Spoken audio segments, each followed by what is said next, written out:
Ibu dan bapak calon guru penggerak, hutan adalah salah satu tempat hidup beraneka ragam hewan dan makhluk hidup lainnya. Hutan merupakan rumah bagi mereka. Pada suatu hari, Raja Hutan berpidato di hadapan semua hewan di hutan dan mengatakan, "Untuk menghadapi tantangan dunia baru, maka aku akan mendirikan sebuah sekolah. Semua anak-anak hewan yang ada di hutan diwajibkan untuk bersekolah." Tanggapan masyarakat hutan setelah mendengar perintah sang Raja Hutan tentang kewajiban anak-anak harus bersekolah sangatlah beragam. Jadi terdengar keriuhannya. Mereka mendiskusikan kurikulum yang harus diajarkan di sekolah hewan tersebut. Semua memiliki pendapat yang berbeda. Pagi yang cerah, warga hutan mengantar anak-anak mereka ke sekolah hewan untuk mendaftar masuk sekolah. Mereka antri dengan tertib berbaris. Warga hutan beserta anaknya dijelaskan oleh jerapah, sang kepala sekolah, bahwa sekolah hewan tersebut telah memutuskan untuk mengadopsi kurikulum kegiatan yang terdiri dari berlari, memanjat, berenang, dan terbang.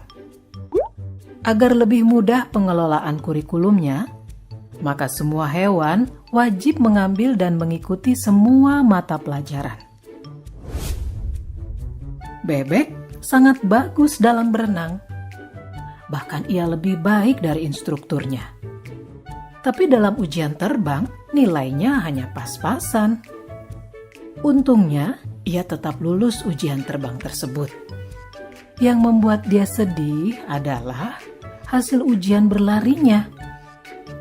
Ia mendapatkan nilai yang sangat buruk karena dia sangat lamban dalam berlari. Padahal, bebek sudah berusaha dengan sangat keras. Dia harus tinggal di sekolah setelah sekolah usai untuk latihan berlari ini. Dia bahkan juga terpaksa meninggalkan hobinya berenang untuk menambah jam latihan berlarinya. Dia berlatih sangat keras hingga selaput kakinya robek. Akibatnya, ia pun tidak bisa menunjukkan hasil yang baik bahkan dalam ujian renang karena masalah dengan kakinya tersebut. Bebek pun gagal di ujian berlari dan hanya mendapat nilai rata-rata dalam ujian berenang. Bebek sedih sekali mendapat nilai rata-rata. Tapi di sekolah tidak ada yang peduli dengan kesedihannya. Menurut guru-gurunya, nilai rata-rata bebek sudah memenuhi kriteria ketuntasan minimal atau KKM. Jadi tidak masalah. Kelinci tadinya senang karena ia selalu mendapat nilai bagus di pelajaran berlari. Tapi akhir-akhir ini semangat belajarnya menurun drastis. Ia lelah karena hampir setiap hari harus mengikuti kelas remedial untuk berenang. Sementara itu, tupai adalah hewan yang sangat baik dalam memanjat pohon. Tapi saat pelajaran terbang, ia mengalami frustasi. Di kelas terbang, gurunya meminta ia terbang dari bawah ke atas dan bukan dari atas pucuk pohon ke bawah. Karena diforsir, ia kelelahan. Tupai pun mengalami kram. Akhirnya, tupai mendapat nilai C dalam memanjat dan nilai D dalam berlari.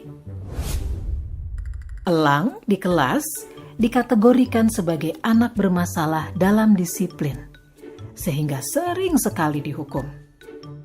Di kelas memanjat, ia selalu mengalahkan semua hewan yang lain dan sampai ke pucuk pohon terlebih dahulu. Tetapi, ia bersikeras untuk naik ke atas pohon dengan menggunakan caranya sendiri.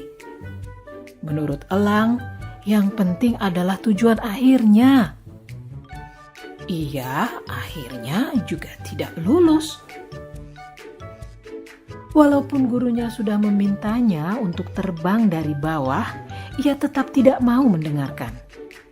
Psikolog sekolah mendiagnosis Elang memiliki oppositional deviant disorder, gangguan oposisi menantang. Rencana modifikasi perilaku yang ketat pun lalu dikembangkan untuk elang. Pada akhir tahun, seekor ular yang kebetulan bisa berenang sedikit, berlari sedikit, memanjat, dan terbang sedikit, memiliki nilai rata-rata tertinggi di antara para hewan. Sebagai murid yang dianggap terbaik, ia diminta mengucapkan pidato akhir tahun mewakili hewan-hewan lainnya. Anjing-anjing padang rumput memutuskan tidak bersekolah karena tidak ada kurikulum menggali. Para orang tua anjing kemudian lebih memilih mengirimkan anak-anaknya untuk magang kepada musang, sambil terus mengkritisi kebijakan sekolah hewan.